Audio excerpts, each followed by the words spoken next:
com essa idade toda que estou hoje, há 50 anos, não esqueci, no mínimo detalhe, o que eu vi naquele dia no Nações.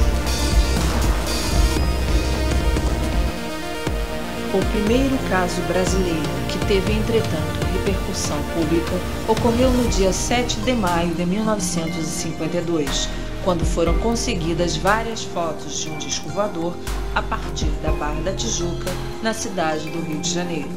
O OVNI foi visto sobrevoando a região da Pedra da Gávea e em seguida rumou em direção ao oceano, desaparecendo em questão de segundos.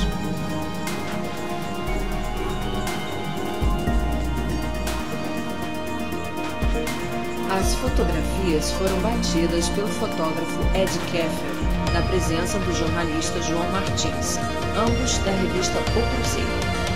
Os dois tinham ido à Barra da Tijuca para fazer uma reportagem sobre namorados e camarões.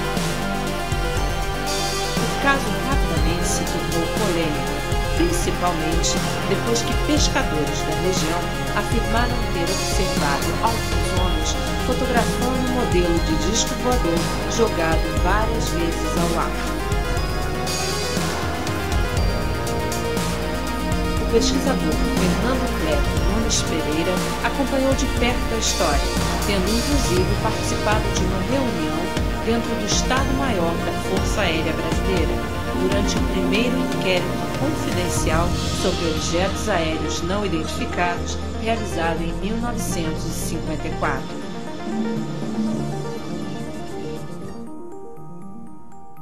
O coronel João Adil de Oliveira, em determinado momento, pediu um dossiê e veio um sargento trazendo. Colocou o dossiê sobre a mesa, e ele foi aberto e dele caiu um disco voador igualzinho ao fotografado na Barra da Tijuca, feito em madeira. E houve um silêncio muito grande na sala, e eu lembro que eu olhei na direção do chefe João Martins e vi que o João Martins ficou vermelho. E o próprio coronel Adil quebrou o silêncio, dizendo mais ou menos: olha, fotografias iguais à sua nós também fizemos muitas, mas eu quero lhe dar os parabéns porque a de vocês foram verdadeiras, as suas fotos foram verdadeiras, enquanto as nossas são todas falsas. E você lembra que 2 pescadores declararam terem visto homens jogando prato para o ar e fotografando? Foi verdade, porque esses homens eram da Força Aérea, fomos nós que fomos para lá. O João Martins falou: mas coronel, o senhor não veio em nosso socorro até hoje? Nós estamos em 54, né? Aí o coronel disse: infelizmente, fotografia não constitui prova pública. Não, quer dizer, não ia acrescentar nada a gente dizer que para nós era verdadeira. A prova era, a fotografia não é prova. A ideia que ficou foi essa. Posteriormente, eu fiz uma camaradagem com o coronel, acompanhei todo o inquérito que levou até o fim do ano, até 30 de dezembro. E ele, então, depois me confessou. Antes da reunião, ele fez uma conferência, o coronel Adil fez uma conferência na Escola Técnica do Exército, na Praia Vermelha, promovida pela ESP, são ex-alunos da Escola Superior de Guerra. Foi uma das principais conferências feitas nesse país. E nesse dia, quase que esse fato que eu vou contar agora, o general se apresenta para contar o que eu vou contar agora. Um dos fatos que levou, que o coronel me disse, que levou ele a não ter dúvidas, além de todos os estudos técnicos da fábrica, é que quando um avião desceu no Japão, tinha passado nas proximidades, vamos dizer, naquele trajeto daquela jogada, nas proximidades, quando o cadete desceu, fez um relatório dizendo que tinha visto um objeto, ele sem saber ainda que tinha sido fotografado, e descreve o objeto como depois a fotografia se revelada. E depois que as fotografias foram publicadas, um general procurou, estava numa missão muito especial na base e confidencial, ele não poderia declarar que estava lá, mas que ele viu exatamente o que as fotografias mostravam. Então ele, com o depoimento de um cadete e de um general, ele fechou toda a parte técnica da discussão das fotos, do exame das fotos. E o adido militar americano, na época, declarou que as fotos eram verdadeiras.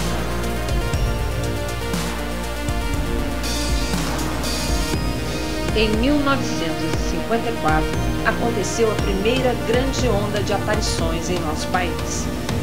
Foram registrados entre os meses de outubro e dezembro mais de 40 casos, entre os quais podemos destacar o do dia 24 de outubro, quando 2 OVNIs foram observados durante várias horas, evoluindo sobre a base da Força Aérea em Gravataí, no estado do Rio Grande do Sul.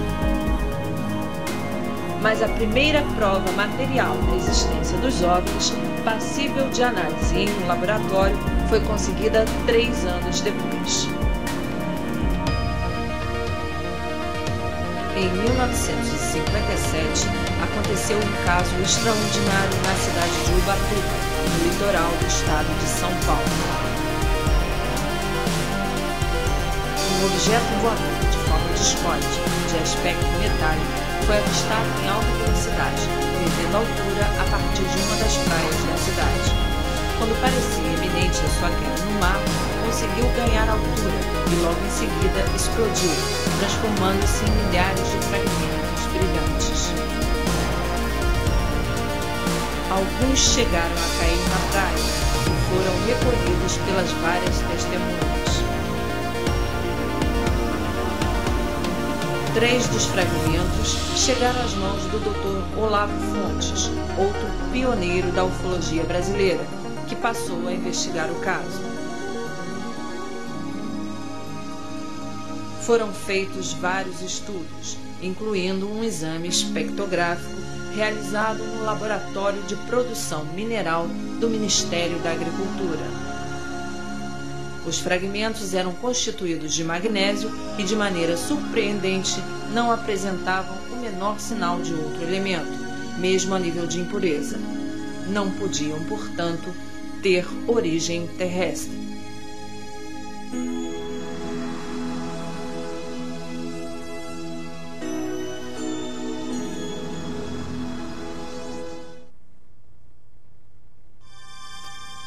Naquele mesmo ano, aconteceu em São Francisco de Sales, no estado de Minas Gerais, o primeiro caso brasileiro de contato com extraterrestres com repercussão no exterior. Na madrugada do dia 15 de outubro, o fazendeiro Antônio Vilas Boas arava a terra de sua propriedade com um trator quando foi surpreendido pela aproximação de uma nave. Em poucos minutos, o aparelho pousou e os tripulantes partiram em direção ao fazendeiro, que foi rapidamente dominado. Vilas Boas foi então levado para o interior do objeto, onde o despiram e esfregaram uma espécie de líquido, que não era oleoso, diferente de tudo que já tinha tido contato antes. Em seguida, foi levado para um outro compartimento da nave, onde só havia uma espécie de divã, e retiraram sangue a partir de 2 pontos de seu queixo. O fazendeiro foi deixado sozinho, mas alguns minutos depois surgiu uma criatura feminina de baixa estatura, totalmente nua. Os seus cabelos eram louros, olhos azuis e pele branca. Seu rosto tinha as maçãs mais salientes e os lábios eram extremamente finos. A mulher se aproximou dele e acabaram por ter uma relação sexual normal. Havia sido escolhido para algum tipo de experiência genética. Depois do ato sexual, a mulher saiu do compartimento, mas antes apontou em direção a seu ventre, para Vilas Boas e em seguida para o céu. Foram devolvidas as roupas para Antônio e os seres que pareciam também humanos ainda mostraram o interior da nave para o contatado. Vilas Boas foi conduzido para fora da nave e pôde acompanhar sua partida. Tinha terminado sua fantástica experiência. Poucos meses depois do caso Vilas Boas, um outro incidente mostraria que os discos voadores eram realmente um assunto sério. No dia 16 de janeiro de 1958, a tripulação do navio Almirante Saldanha, da Marinha Brasileira, que se encontrava fundeado nas proximidades da ilha de Trindade, observaria em pleno dia as evoluções de mais um OVNI. A bordo da embarcação estava o fotógrafo Almiro Baraúna, que conseguiu obter 4 fotografias documentando a presença do disco voador. O caso acabou sendo oficialmente confirmado pela própria Marinha, que chegou a elaborar um relatório secreto sobre o caso, dentro do qual são feitas referências inclusive a outras aparições de OVNIs na ilha, que precederam a do dia 16 de janeiro.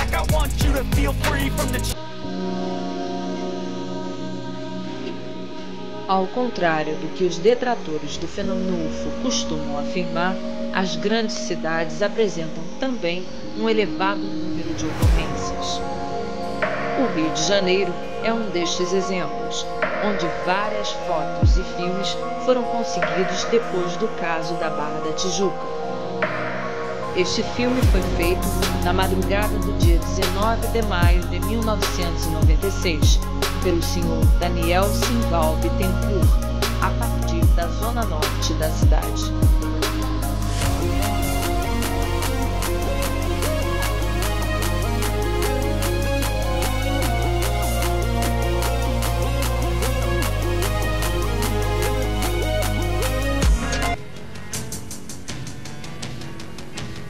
Com o passar dos anos, o número de avistamentos mantidos pelos militares foi crescendo.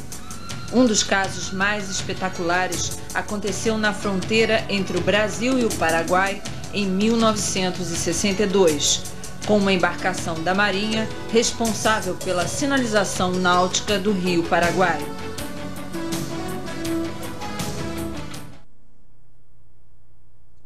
Era mais ou menos 4h30, 5 horas, eu disse, bem, vamos subir o rio que é para dormir em Porto Murtinho. Então começamos a esquentar o motorzinho que era para ir embora. Quando era mais ou menos 5h30, que já estava começando a escurecer, o pessoal, comandante, eu disse, o que é? Olhe lá na proa que tem umas luzes lá no alto, assim. Aí o negócio já está no lusco-fusco, eu fiquei olhando assim. E já estava começando a escurecer. Nessa hora, passa aqui uma luz por cima do naviozinho. Eu olhei e vi a impressão que eu tive de umas janelinhas. Aí eu digo, deve ser um avião da Pané que está perdido, tentando se localizar por meio do rio. Aí o rapaz que estava do meu lado, que era um rádio técnico, o José Menino de Souza, me lembro até do nome dele, José Menino disse, comandante, me empresta o binóculo. Pegou o binóculo. Quando olhou, e disse, sim, comandante, é redondo, né? Não tem asa. Aí eu puxei o binóculo na mão dele, quando eu olhei, mas eu olhei e só vi uma bola luminosa. Aí eu disse, que redondo, nada, tá, descoador.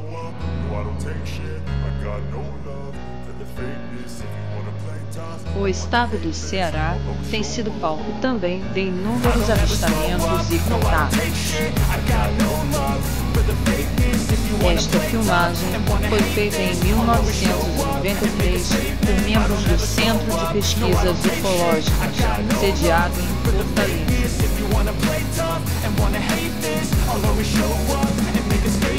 Everything I do so instinctive and so passionate. Every word I move so descriptive like an adjective. I got a vendetta against people who patented being negative when you should be getting after it. I got facts over tracks, this and that, spitting slow, spitting fast. I could roast, I could gas, think I'm okay at last, but I don't know if that can erase all the past and the pettiness. A reflection of the emptiness, hilarious. You think you're Uma das cidades mais ricas em aparições de discos voadores no Brasil é a cidade de Valença, situada no interior do estado do Rio de Janeiro. Há várias décadas, os fenômenos ufológicos acontecem com frequência, tanto sobre a parte urbana da cidade, como também em suas vizinhanças. E existem pessoas que tiveram já várias experiências. Uma destas desenvolveu aparentemente capacidades paranormais.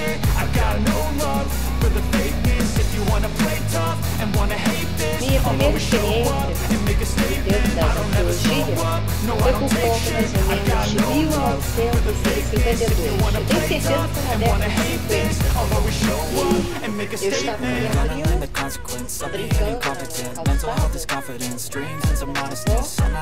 Valença, cidade onde nasci. E tinha na casa vizinha, tinha uma senhora na janela, que nós conhecíamos por Dona Chiquinha, uma senhora de bastante idade. E quando corríamos na calçada, me so De remarkable. repente, era difícil mais ou menos umas 7, entre 7 e 8 horas da noite. Já estava escuro. O céu, não me lembro como estava, mas estava à noite mesmo, fechado. E quando estávamos correndo, de repente deu um clarão muito grande. Foi como se a noite virasse dia em cima da gente. Nessa hora ia passando um carro, clareou o carro todo, eu me lembro perfeitamente do carro todo claro, com aquela luz assim, meio azulada. Eu me assustei muito.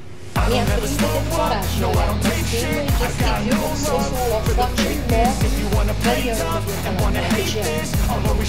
Me lembro também que o motorista parou o carro assustado também, saiu, ele tirou o boné, pensou, pensa, o que foi isso? Assustado. Eu comecei a chorar, a vizinha me chamou, a dona Chiquinha me chamou e... Vera, vem cá, minha filha, não fica nervosa não, isso aí é a mãe do ouro. O ouro, quando ele passa embaixo da terra, ele se movimenta. Então, quando ele passa embaixo da terra, a mãe o acompanha no céu. E eu fiquei durante muito tempo tentando ver se eu conseguia achar ouro naquela região. Depois, a segunda experiência, eu também estava nessa mesma casa, na casa da minha avó, onde eu fui criada. E o quarto onde eu dormia, ele era na sala, bem na frente da casa. Ficava a sala, uma sala muito grande, a casa muito antiga, e o quarto ficava bem saía para essa sala, a porta do quarto. E eu senti vontade de ir ao banheiro. E o banheiro era no final da casa, depois da cozinha. E eu era muito medrosa nessa época. Então eu lembro que eu tentei acordar minha avó, ela, para com isso.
Flutuando, como se eles tivessem atravessado a porta, na direção que estava aquela luz que inundou a sala. Eles vieram flutuando, ficaram em pé, eu só conseguia mover os meus olhos para olhar para eles. Eles ficaram em pé, o pé deles não tocava o chão, lembro perfeitamente, eles estavam no ar, eram bastante altos, da posição que eu estava então, eu achava imensos os dois. O homem era moreno, tinha-se traços orientais, o olho era bem repuxado. O cabelo, não dava para perceber cabelo. eu olhando de baixo, então quando ele fazia, ele inclinava a cabeça para mim, eu via que ele tinha duas entradas bem grandes aqui, e o cabelo era tão negro, mas tão negro, tão colado na cabeça, que parecia mais assim, uma touca com um bico. A mulher já tinha o cabelo mais cheio, também com traços orientais, e a roupa deles estava como se fosse assim, um macacão claro, prateado, parecia que um pouco fosforescente, prateado, preso nos tornozelos, preso na cintura e preso nos punhos. A gola, aqui assim fechado também, com uma roupa assim de padre ou de médico, né? Tudo fechado aqui em cima.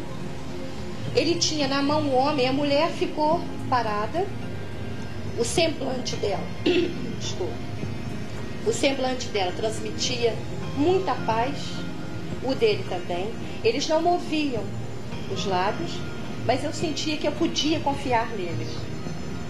Só que eu não conseguia me mexer, eu não conseguia falar, e o tempo todo eu tentando gritar minha avó para ver o que estava acontecendo. Para mim eram fantasmas na época. Ele inclinou o corpo, ele se debruçou sobre mim. Na mão dele, ele tinha como se fosse um aro de luz dourado, como se fosse uma aliança grande, e ele passava aquele aro, eu caía, ele chegou com aquele aro aqui na região do meu quadril, parou bastante tempo, veio até minha cabeça, lentamente, sem encostar no meu corpo, voltou com aquele aro de luz, parou no meu quadril de novo, foi até os meus pés, voltou. Quando ele voltou, outra vez que parou no quadril, ele levantou com aquele aro na mão e simplesmente eles se afastaram outra vez, como se estivesse flutuando.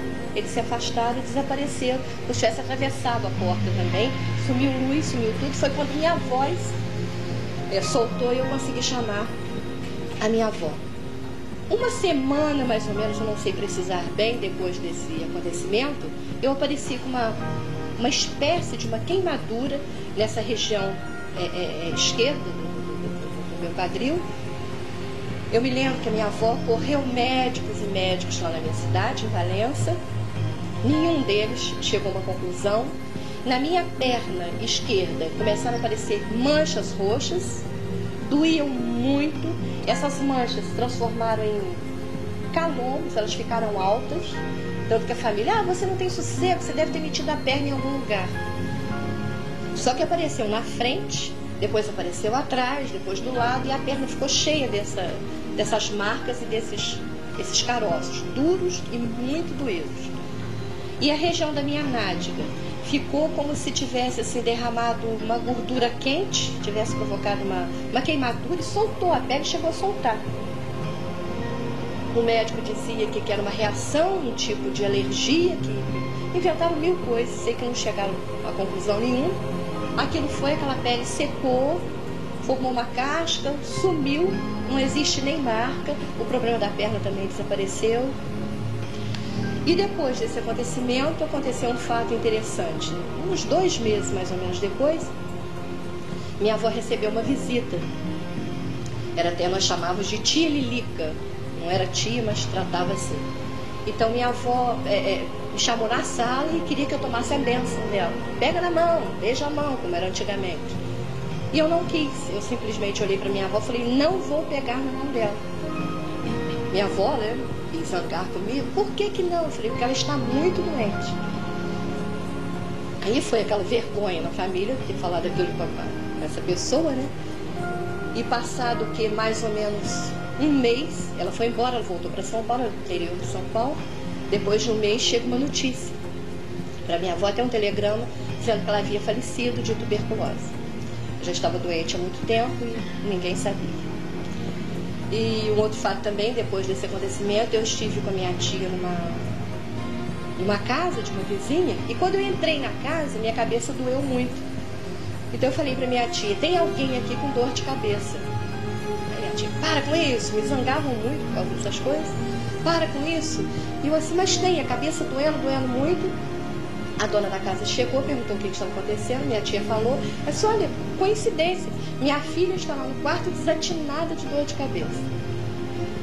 Mas me levaram a psiquiatras, me levaram a centros espíritas, tudo que eles podiam levar. Mas continuou, o fenômeno continuou, só que aí eu passei a me calar para não ter maiores problemas, né, com eles. Depois disso, desse acontecimento, eu estava com a mesma prima, eu devia já ter meus 12 anos mais ou menos. Eu estava com a minha prima, a tal que viu a luz da primeira vez. Nós íamos para a casa da minha mãe e no meio do caminho, eu me lembro que eu olhei assim para o lado direito do céu, tinha uma nuvem, o céu estava muito bonito, muito claro, e tinha uma nuvem, só aquela nuvem, no céu parado ali. E atrás dela um clarão muito forte. Aí eu falei para ela assim, olha, ô Conceição, a lua hoje está muito bonita. Eu me lembro que ela era muito medrosa, ela puxou minha manga e falou assim, Vera, eu falei, o que que foi? Ela disse, não é a lua não, olha a lua lá, a lua estava do outro lado. E nisso, na rua, as outras pessoas também vendo, olha, o que que é aquilo? Então eu olhei de novo para o céu, a nuvem estava de um lado e do outro lado assim, da nuvem, eu olhando assim do meu lado direito, no caso, né, tinha um objeto em forma de um charuto. Ele não tinha um brilho próprio, não. Era como se ele estivesse recebendo essa claridade da lua. Mas nítido no céu. Todo mundo na rua, o que é aquilo? O que é aquilo? O que que foi? O que que foi? Na mesma hora, todo mundo olhando, eu olhei, que deve ter demorado mais ou menos uns 10 segundos a gente observando aquilo, o pessoal apavorando, cada um chamando nas casas. De repente desapareceu tudo. Desapareceu a nuvem, desapareceu o objeto. Assim, desmanchou, ninguém viu para onde foi, nem nada no céu. Depois dessa experiência, aí já foi mais ou menos na década de... Todas essas foram na década de 50, final, princípio da década de 50 para 60. Depois essa já foi na década de 80. Eu estava indo para casa da minha mãe, ver um irmão que estava fora há muito tempo, que tinha ido fazer uma visita. E como ele demorou muito, eu tive que voltar para casa, que eu estava sozinha. Na volta eu encontrei com ele, onde faz uma bifurcação da rua, e nisso nós estamos abraçados, nós sentimos, eu não posso dizer que nós ouvimos, nós sentimos uma sensação muito gostosa no ouvido. Era como se tivesse assim, milhares de cristalzinhos batendo um no outro. E olhamos para o céu os dois juntinhos. Então por trás do morro saiu como se fosse uma aliança de brilhantes, muito linda, muito linda. Aquilo veio, a gente só via a parte de fora, não sei, devia ser um objeto, e as luzes, nós só víamos as luzes, o resto estava todo escuro. Aquilo parou em cima da gente. Eu me lembro que meu irmão olhando para cima assim, ele falou assim, que coisa linda. Eu não consegui falar nada. Realmente foi muito bonito, uma sensação muito gostosa também. E o objeto, de repente, também foi como se dissolvesse no ar.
No ano de 1978, na cidade de Passatempo, um guarda de banco me chamou para ver um objeto no céu.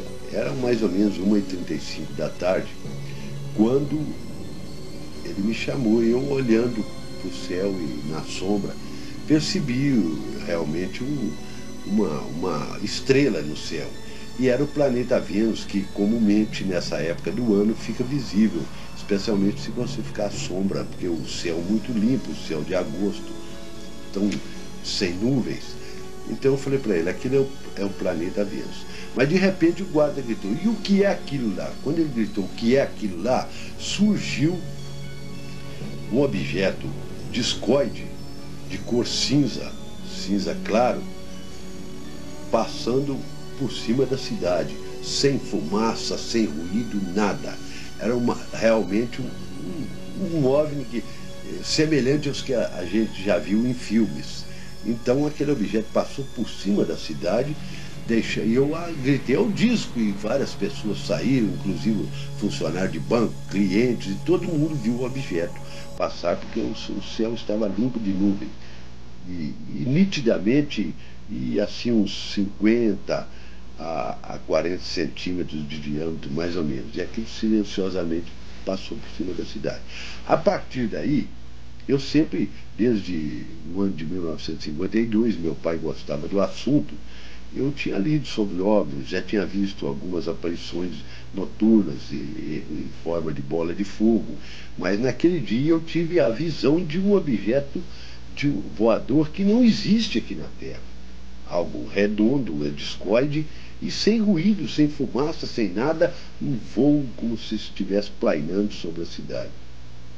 E a partir daí eu fiquei fascinado e falei, se esse objeto foi visto aqui durante o dia, à noite nós teremos muitos mais avistamentos aí, porque eles podem aproveitar da escuridão e pousar no escuro. E comecei a pesquisar com os moradores da zona rural, perguntando-lhes, vocês já viram algum disco voador e tal, né? Sempre a resposta era negativa. Mas eles começaram a me contar fatos sobre a Mãe do Ouro, sobre a Mulher de Branco, histórias de assombrações, fantasmas que apareciam na zona rural. Então eu comecei a ir naqueles locais onde eles diziam que haviam aqueles avistamentos. Aí eles me contaram, lá na Porteira da Figueira aparece a Mulher de Branco, lá na Serra do Silveira aparece a Mãe do Ouro. E eu comecei a coletar aquelas histórias e ir nos locais aonde eles me contavam que apareciam.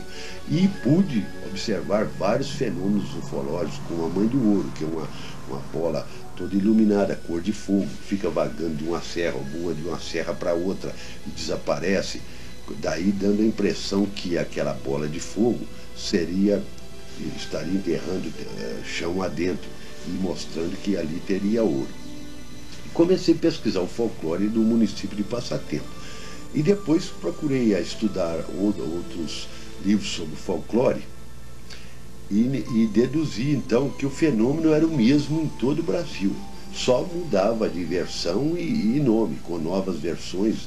E, por exemplo, lá na região o que chamavam de Mãe do Ouro, no norte chamavam de Boitatá, no sul chamavam de Carbúnculo, no nordeste de Fogo Corredor, ou então de outros nomes, Tocha e outras coisas mais. Então fui juntando tudo aquilo e vi que havia uma grande relação entre o folclore brasileiro, no caso dos mitos ígneos, com os OVNIs. E procurei também cartas jesuíticas datadas aí de 1560, 1559.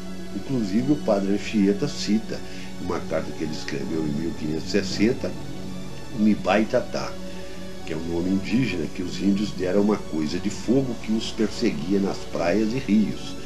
E Anchieta citou isso em sua carta, uma carta que ele escreveu a Portugal, dizendo que aquilo voava atrás dos índios e os perseguia, e os matava como os curupiras. E daí para frente fui ligando todos os fatos, o Saci Pererê, a Mula Sem Cabeça, o Gafanhotão, Curupira, Caipora e outros mitos relacionados pelo folclore brasileiro, tudo no campo dos OVNIs, tanto as naves como seres e sondas também. Existem sondas minúsculas que penetravam dentro das residências rurais. E aquilo para o povo era fantasma, assombrações, almas penadas, né? E daí fiz um trabalho em torno, escrevendo um livro titulado Discos Voadores no Folclore Brasileiro.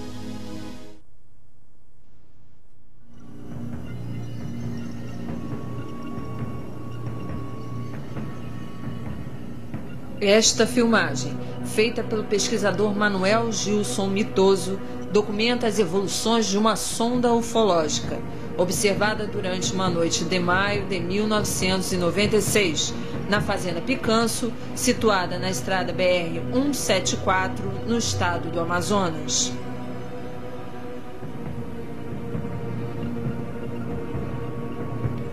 Entre as testemunhas do fenômeno, encontrava-se o psiquiatra e ufólogo norte-americano John Mack, da Universidade de Harvard, que estava na região com o objetivo de investigar os numerosos casos de contato ocorridos na área.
O número de pilotos comerciais que já observaram OVNIs também é muito grande em nosso país.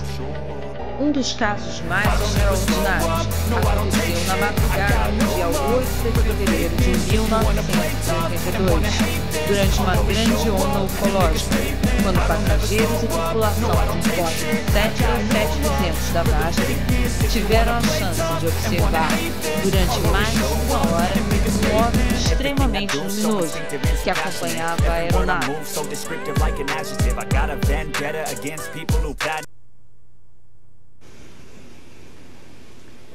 A nossa experiência em ufologia ocorreu há 15 anos, num voo que fazíamos de Fortaleza para São Paulo, escala no Galeão, Rio de Janeiro. Nossa decolagem foi às 2 horas da manhã, com tempo bom, em toda a rota, e após uma hora de voo, mais ou menos sobre a cidade de Petrolina, no interior de Pernambuco, nós começamos a observar à esquerda do nosso avião um ponto de luz semelhante inicialmente a uns faróis de avião, como se um avião tivesse com os faróis acesos naquela região. De formas que, como é nosso propósito ficar sempre monitorando o que existe dentro e fora do avião, nós ficamos observando, até então tentando determinar que curso tomaria aquele suposto avião com relação ao nosso tráfego. Porque ali é um entroncamento de aerovias, de tráficos que vêm da Europa para, no caso, o Brasil, Brasília e demais cidades, como também para toda a América do Sul. Daí então nós começamos a observar e a primeira coisa que identificamos foi que aquele ponto mantinha uma equidistância, não vinha em confluência com a nossa rota. E logo após, depois de alguns minutos de observação, nós notamos que a primeira intensidade de luz, a primeira coloração de luz que tínhamos observado, começou a ter mutações de cores, como se fosse uma esfera rodando, ionizando gás, uma coisa assim, e aparentando assim uma coloração avermelhada, cor de abóbora, meio azulada, uma variação de cores, né? Intensa. Aí nos chamou realmente a atenção e eu então entrei em contato com a jurisdição de tráfego aéreo de Recife, que faz o controle naquela área, indagando se tinha conhecimento de alguma coisa naquela região, algum tráfico da FAB, alguma missão especial, que a gente realmente deveria ter essa informação quando decolamos de Fortaleza. E é normal para os tráficos que estão voando terem conhecimento de qualquer outra coisa que ocorra próximo ou na rota onde o tráfico está se deslocando. E Recife nos respondeu que não tinha conhecimento de uma missão especial da FAB e que desconhecia algum tráfico também voando naquela região. Aí ficamos observando já um pouco mais atentos, porque já não era o que se supunha ser um avião com os faróis acesos, né? Com essa mutação de cores não poderia ser. Aí continuamos o nosso voo sem qualquer alteração, mantendo rota, etc., porque não constituía nenhum perigo até então, nenhum problema com relação ao que a gente supunha, né? Foi então quando começou, quer dizer, o ápice, talvez, daquele fenômeno, quer dizer, o início, quando o ponto luminoso à nossa esquerda começou a ter deslocamentos extremamente rápidos.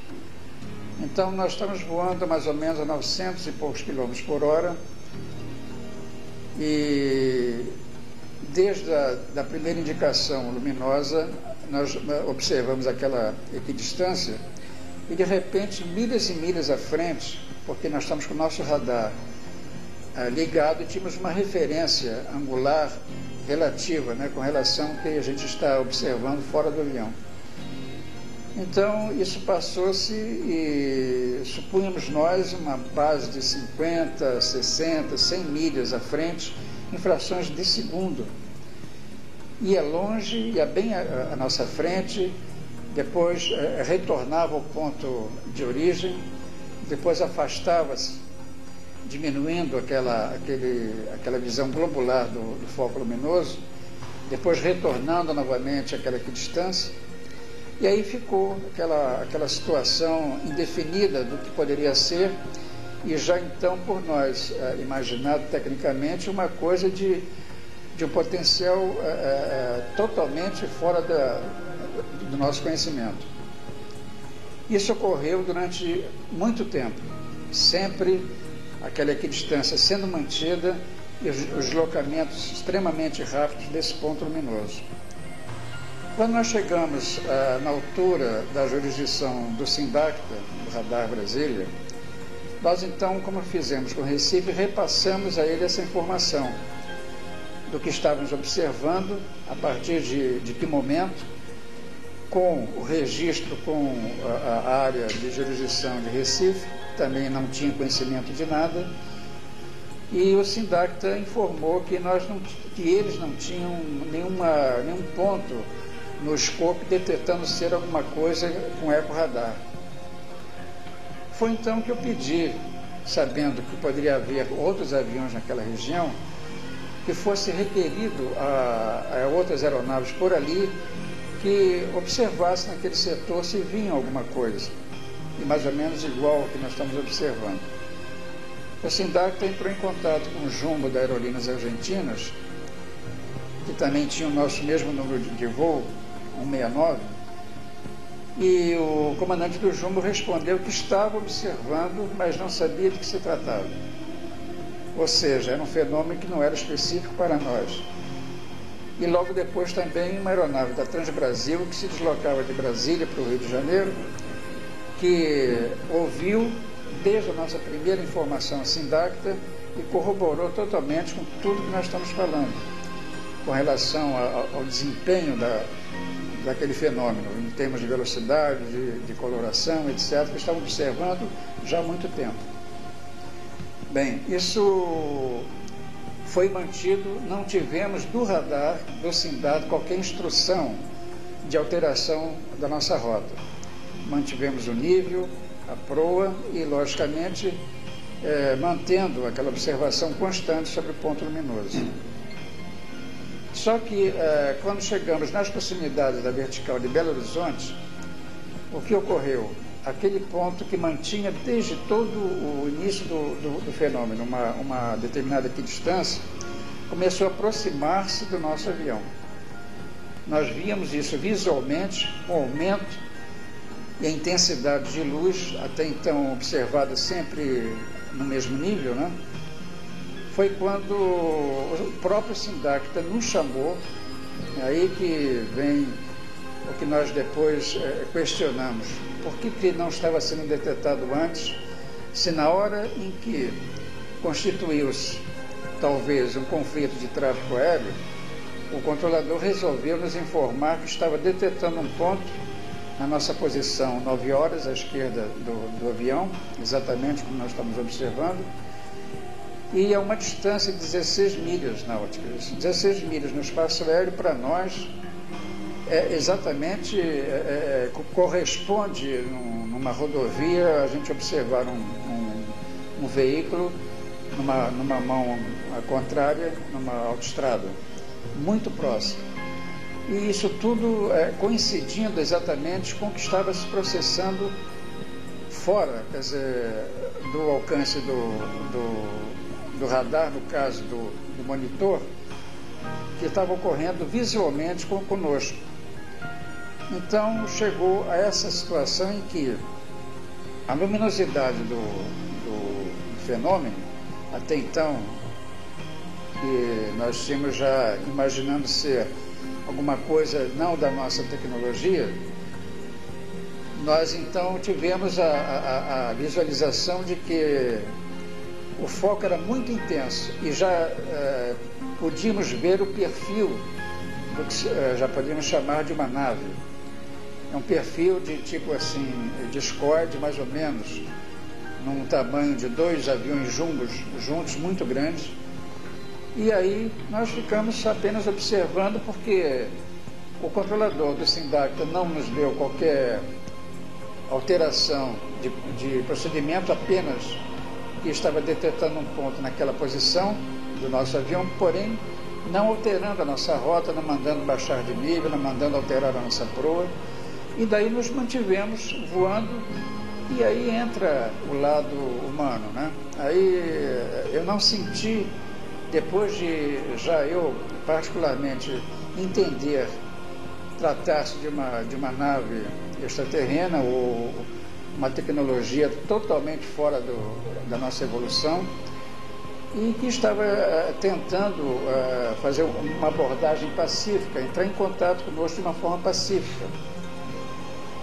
Aí eu pessoalmente e particularmente, eu cheguei até a mentalizar uma mensagem, já entusiasmado com o que já admitia ser um fenômeno ufológico, formas que eu quis emitir uma mensagem de boas-vindas àquela civilização, e que nós os recebíamos de braços abertos, ou seja, nós também entendíamos que a forma fraterna, pacífica, que eles estavam tentando entrar em contato conosco, nós queríamos corresponder da mesma maneira. Foi então que me deu a intuição de querer que os meus passageiros e tripulação, o restante da minha tripulação, além da tripulação de cabine que estava acompanhando conosco desde o primeiro momento, então eu resolvi convocar todos que observassem, porque era um fenômeno muito bonito. A aeronave interiormente ficou inundada de um tom azul, com uma lâmpada assim fluorescente, muito intensa. E eu então os convoquei, e todos passaram de uma forma tranquila, sem tumulto, como também me questionaram posteriormente a informação desse fenômeno, se eu não pensei que ia causar um atropelo a bordo, ou alguma situação de êxtase, uma coisa, né, que corresponde quando um grupo observa uma coisa normal. Porém, nada disso aconteceu. Todos passaram à esquerda do avião, e quem tinha a maquinária, máquinas fotográficas, tentaram colher algumas fotografias, né, se bem que ia penalizar a qualidade das mesmas, porque o nosso painel de janela é muito grosso e ia causar alguma deformação, como realmente depois constatamos que isso aconteceu. Informa-se que isso se processou somente 2 bispos, segundo a informação dos meus comissários, que iam para a conferência de Itaici, Dom Aloysio Loscheider e um assessor dele, que não quiseram participar de observar o fenômeno, né? E dizendo a uma passageira que depois prestou um depoimento de que eles não queriam saber nada disso, mas nós sabemos que isso corresponde dizer que talvez um representante da Igreja Católica não queira participar de uma coisa como essa, talvez até entendendo que possa existir, mas não querendo ser envolvido com uma testemunha de um fenômeno ufológico. Bom, daí até a nosso início de descida, tudo transcorresse exatamente como se verificou na vertical de Belo Horizonte. Aí que distância passou a ser mantida? Aquelas 16 milhas e aquela luminosidade intensa permaneceu. E vimos então, como nós já narramos, aquele perfil discoide imenso, e foi nos acompanhando aí até o nosso procedimento de descida, já próximos à Barra do Piraí, quando iríamos fazer o procedimento para a pista do Galeão. Quando passamos sobre a serra, existia uma formação nebulosa e a resplandecência da luz do fenômeno, do então já caracterizado OVNI, nós víamos que ficava meio opaco, meio ofuscado, e quando uma área mais refinada de nuvens, então aparecia novamente aquela intensidade de luz. Isso até próximo já o procedimento de instrumentos que nós íamos começar a fazer para o pouso. Quando nós chegamos quase próximo ao balizador, que nós chamamos altermarker, o marcador externo, aí o ponto de luz, o OVNI, ou disco voador, afastou-se e foi para mais ou menos as mediações do fundo da Baía de Guanabara.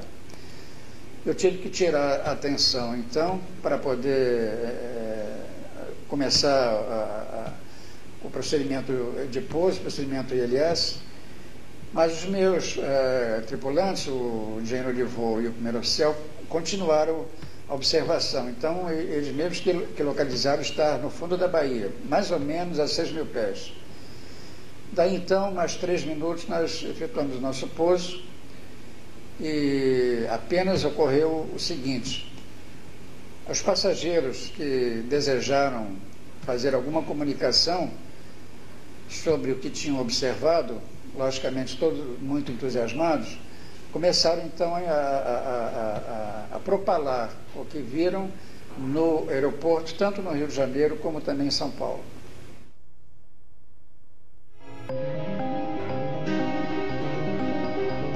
Parece também existir uma clara ligação entre as chamadas aparições marianas e os objetos voadores não identificados. A partir do ano de 1917, quando em Portugal fenômenos nitidamente ufológicos foram observados em Fátima, OVNIs têm sido vistos.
estava com alguns amigos observando o céu, observando as estrelas, tentando identificar algumas constelações, quando nós vimos uma pequena luz, né, se aproximando do horizonte. Inicialmente achamos que era um avião, depois pensamos que fosse até um satélite, porque estava com uma trajetória constante, mas com a velocidade rápida para um avião, né?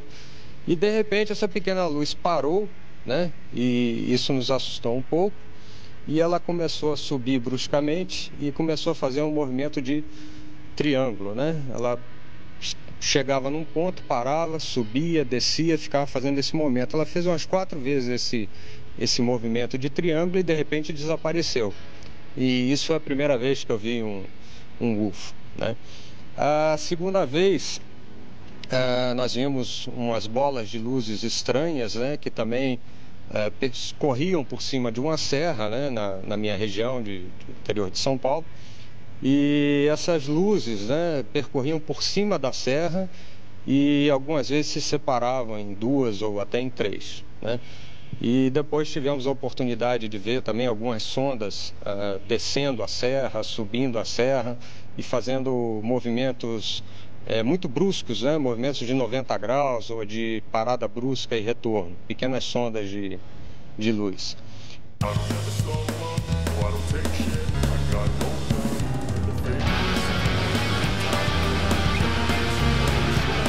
Existem também no Brasil, da mesma maneira que no exterior, astrônomos que já observaram discos voadores. Este filme foi realizado pelo professor de astronomia Cláudio Cardone, diretor do Observatório Herschel Wasser, localizado na cidade de Fortaleza, no Ceará. O OVNI ficou visível durante mais de 1 hora, pairando no céu da cidade, até que progressivamente foi perdendo brilho e desapareceu.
Uma das ferramentas mais importantes utilizadas pela ufologia para o estudo das abduções e contatos imediatos é, sem dúvida, a hipnose.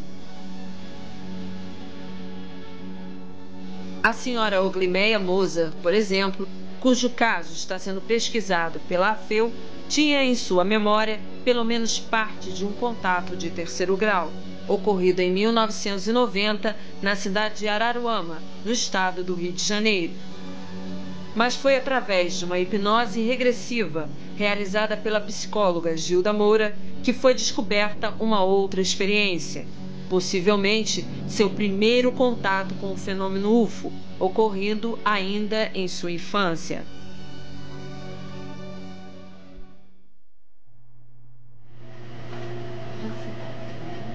Onde é que você está? Tranquila, tranquila, tranquila, tranquila. Onde é que você está? Pode ficar tranquila, não precisa ter medo. Onde é que você está? Se você não falar comigo, eu não posso te ajudar. Onde é que você está? Tô com medo. Você está com medo? Tô. Medo de quê? Onde é que você está? Tô no quarto. Você está no quarto? Que dia é? Onde é que você está? Que quarto é esse? Você está com medo por quê? Vamos se calmar, seja o que for, já passou, você está com medo. Você não se tem medo. Você pode ver que são suas imagens. O que é? Você está... Tô vendo.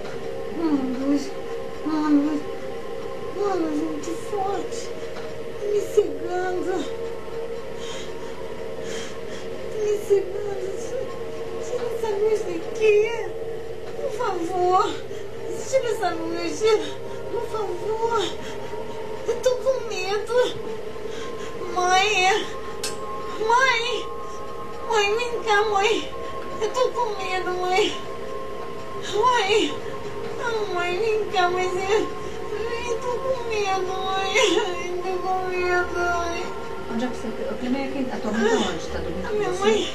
Não. Onde é que ela tá? Você tá sozinha? Sim. Você tá sozinha aí? Quantos anos você tem? Eu tenho 5. Você tem 5 anos. Há muitos anos eu venho acompanhando trabalhos na área de ufologia, mas especialmente com a utilização de hipnose. Pertencia à APEX, Associação de Pesquisas Exológicas, maravilhosamente presidida pelo Dr. Max Berezovsky, um importante médico e hipnólogo de São Paulo, e tive a oportunidade de ouvir pela primeira vez, através de hipnose regressiva, histórias de abduzidos. Nós trabalhamos lá dentro da ufologia com os mais diversos casos, e muitos casos em que são feitas hipnoses em pessoas que têm a memória do que ocorreu. E com a utilização da hipnose é possível sempre ampliar as informações, visto que a hipnose, como é um estado alterado de consciência, possibilita que a pessoa lembre com mais detalhes de todos os eventos que ocorreram.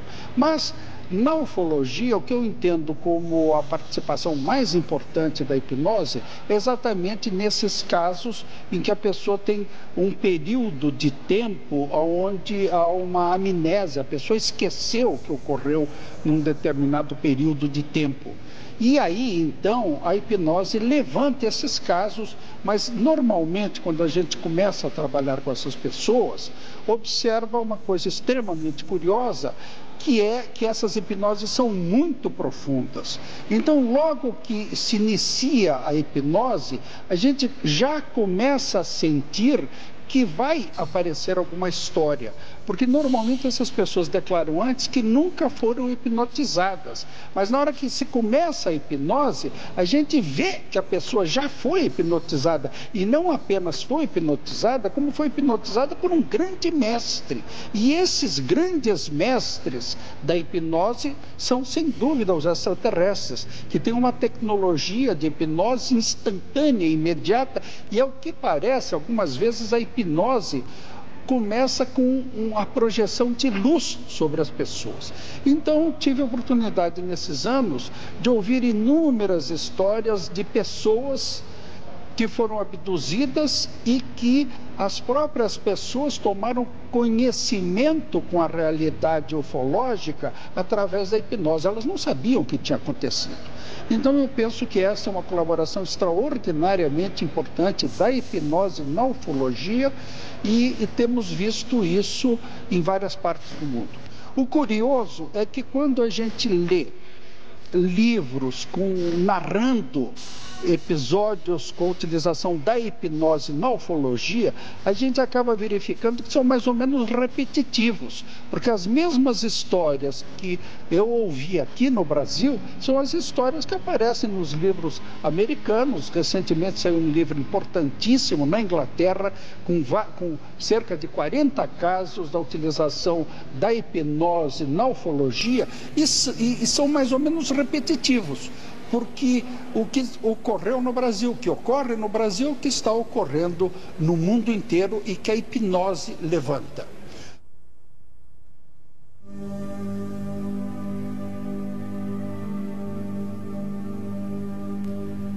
Um outro caso ocorrido no Brasil, em que a hipnose conseguiu recuperar, pelo menos parcialmente, as memórias perdidas, aconteceu no estado de Minas Gerais, nas proximidades da cidade de São Tomé das Letras.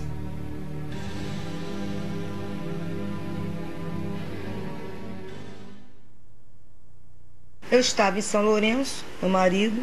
Nós resolvemos então ir até São Tomé das Letras.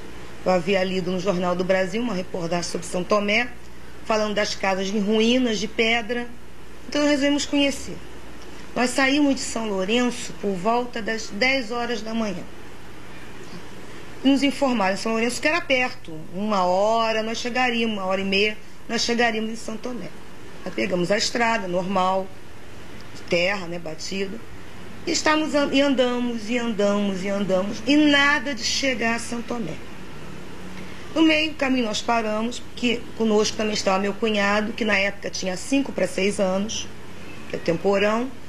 E nós paramos no meio do caminho, que ele queria ir embora, fazer xixi e beber água.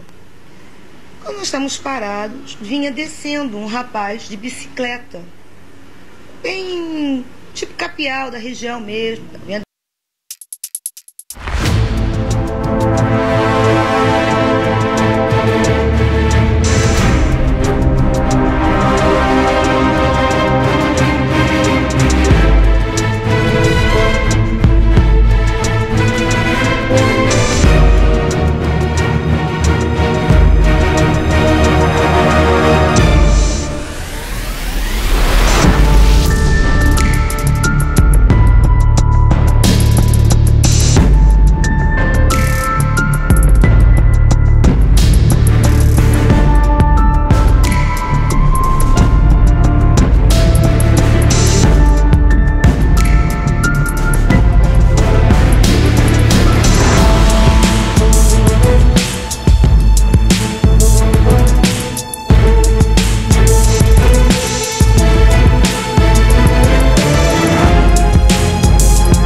Chegamos em São Tomé por volta de umas 4 horas da tarde. Demos uma olhada na cidade, tudo, e retornamos. Nesse retorno de São Tomé, quase já chegando o asfalto, já estava à noite já. Já tinha uma lua cheia, e olhando a lua e tudo, meu marido Moisés vira para mim assim: Leila, olha como a lua está bonita. Mas quando ele vira, a lua estava do meu lado. Disse, mas a lua está aqui. O que é isso do meu lado, então? Era simplesmente uma bola enorme. Eu fico nervosa porque é terrível. Enorme. Um amarelo, um prateado. Linda, mais linda. Os eucaliptos na frente pareciam miniaturas. Era uma coisa... E nisso de olhar, o que é isso aqui do meu lado? Desapareceu. Sumiu, sim. Instantaneamente. E o carro também morreu no ato.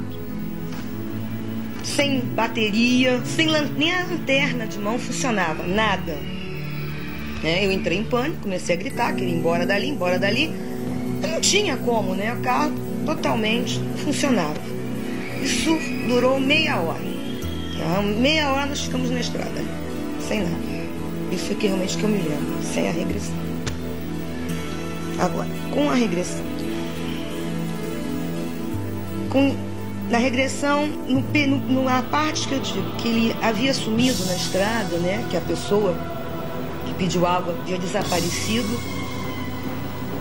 eu lembro que ele deu simplesmente a volta por atrás do carro, abriu a porta do meu lado e já não era o capial, não era aquele capial, já era um ser quase uns 2 metros de altura, louro, cabelo pelos ombros, muito branco, só tinha os olhos que eram rasgados, um azul violeta, uma coisa indefinida assim, mas que não dava medo, nada, tranquilo. Ele simplesmente estendeu a mão e eu saí do carro. E eu sei que eu me lembro que eu fui, na regressão, eu lembro que eu fui caminhando com ele. Era uma estrada, mas que havia pedras também. Eu saí dali do carro com ele. Ele chegou a me mostrar umas naves pousadas. E nós entramos, eu não lembro, isso realmente eu não lembro, se era uma nave ou se era uma caverna, porque havia na frente uma luz metálica, um azul metálico, muito bonito, que dificultava a visão. Não dava realmente para mim. Parecia uma caverna, mas eu não posso afirmar se que era realmente uma caverna. E nós entramos. Assim que nós entramos, já havia outros seres, vamos dizer assim, perfilados.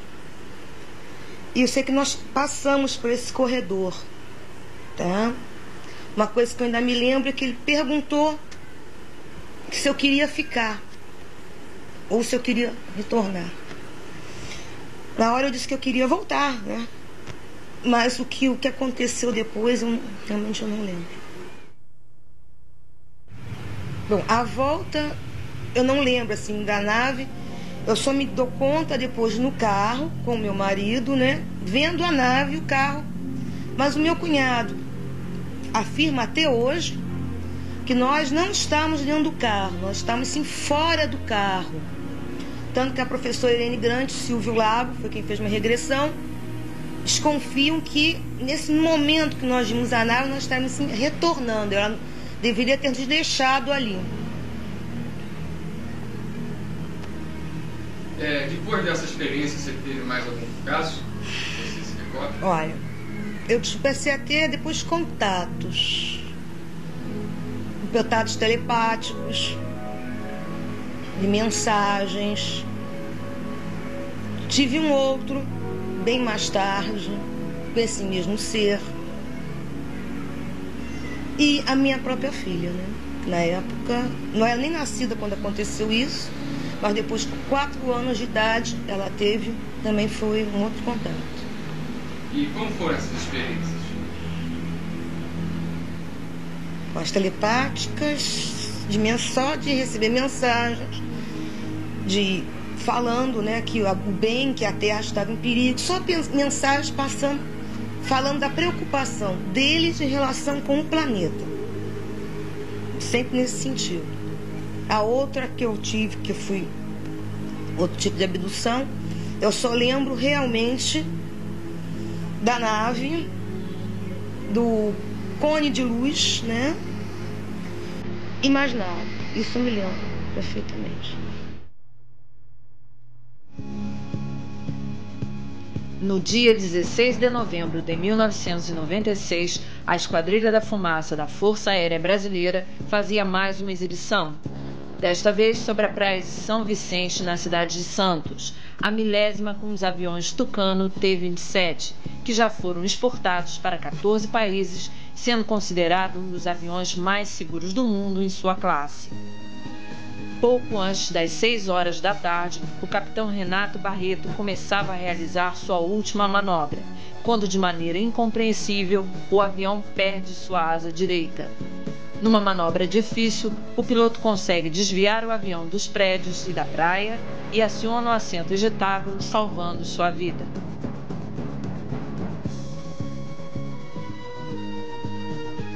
Membros do Centro de Pesquisas Ufológicas do Ceará analisaram a filmagem e detectaram a passagem de uma sonda ufológica pelo Tucano em alta velocidade poucos segundos antes do avião perder sua asa. O objeto passa tão perto do Tucano que é inevitável pensarmos numa possível ligação entre o acidente e o OVNI.